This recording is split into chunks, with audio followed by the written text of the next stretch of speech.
জাগিৰোডৰ মুকৰিয়াত আয়োজিত কৰে।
আনহাতে জিলা সভাপতি অতুল চন্দ্ৰ দাসে সভাপতিত্ব কৰা মুকলি সভাত নিৰ্দিষ্ট বক্তাৰ ভাষণ ৰাখে প্ৰাক্তন শৰণ সদস্য মেম্বৰ দেউৰীয়ে। উদ্বোধন কৰে প্ৰাক্তন সভাপতি নৰেন্দ্ৰ নাথ বৰুৱাই। আমন্ত্ৰিত অতিথি হিচাপে উপস্থিত থাকে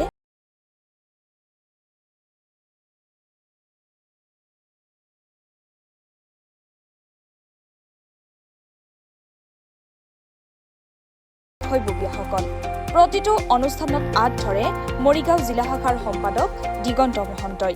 শ্ৰীমন্ত শংকৰদেৱ আৰু মহাপুৰুষ মাধৱদেৱৰ যি একশৰণ হৰিনাম ধৰ্মৰ আদৰ্শ, সেই আদৰ্শক লৈ সাৰোগত কৰি শ্ৰীমন্ত শংকৰদেৱ সংঘই 1930 চনতে সংঘ গঠন কৰা কালৰে পৰা একাধিক্ৰমে এই দুয়োজনা মহাপুৰুষৰ জন্ম উৎসৱ ভাগি মহোৎসৱলৈ ৰূপান্তৰ কৰি আহিছে আৰু সমস্ত অসমৰ ভক্তপ্ৰাণ ৰাইজক একত্ৰিত কৰি প্ৰান্তে প্ৰান্তে চুকে কোণে গাঁৱে ভূঞে সমস্ততে দুয়োজনা মহাপুৰুষৰ এই জন্ম উৎসৱ ভাগি পালন কৰি অহা হৈছে। আৰু সেই ধৰণেই মৰিগাঁও জিলা শাখাৰ উদ্যোগত আৰু গংগাধৰ আঞ্চলিক শাখাৰ আতিথ্যত 536 সংখ্যক মহাপুৰুষ মাধৱদেৱৰ জন্মোৎসৱ ভাগি প্ৰয়াত বিপিন চন্দ্ৰ বৰদলৈ সমন্বয় ক্ষেত্ৰ দহালি মকৰিয়াৰ পঞ্চখেলীয়া ৰাস মন্দিৰ খেলপথাৰত দুইদিনীয়া কাৰ্যসূচীৰ সৈতে ইয়াতে বৰ্ণাঢ্য কাৰ্যসূচীৰে অনুষ্ঠিত কৰা হৈছে। আজি শ্ৰীমন্ত শংকৰদেৱ সংঘৰ মৰিগাঁও জিলা শাখাৰ উদ্যোগত আৰু গংগাধৰ আঞ্চলিকৰ আতিথ্যত আমাৰ এই মকৰিয়া দহালি মকৰিয়া পঞ্চখেলীয়া ৰাসৰ এই অনুষ্ঠানত দুদিনীয়া কাৰ্যসূচী বৰ্ণাঢ্য কাৰ্যসূচীয়ে মহাপুৰুষ মাধৱদেৱৰ 536 সংখ্যক জন্ম জয়ন্তী এই কাৰ্যসূচীটো পালন কৰা হৈছে। যোৱাকালি আমাৰ সুন্দৰভাৱে এই অনুষ্ঠানখিনি প্ৰথমতে আমাৰ যি নামঘোষা পাঠ বা আমাৰ যি সাংস্কৃতিক অনুষ্ঠানখিনি সুন্দৰভাৱে পালন কৰাৰ পিছত আজি আমাৰ ধৰ্মধ্বজাৰ উত্তোলন হ'ল আৰু সাংস্কৃতিক শোভাযাত্ৰাৰ মাধ্যমেৰে বহুত বৰ্ণাঢ্য কাৰ্যসূচী বিভিন্ন জাতি জনগোষ্ঠীৰ সমন্বয়ে আমাৰ শ্ৰীমন্ত শংকৰদেৱ সংঘৰ নেতৃত্বত যি কাৰ্যসূচী মাধৱদেৱ জন্ম জয়ন্তী এই অনুষ্ঠানটোত কৰা হ'ল। সেই অনুষ্ঠানটোত মই কাৰ্যকৰী সভাপতি হিচাপে অভ্যৰ্থনা সমিতি সকলোলৈকে ধন্যবাদ আৰু কৃতজ্ঞতা জ্ঞাপন কৰিছোঁ।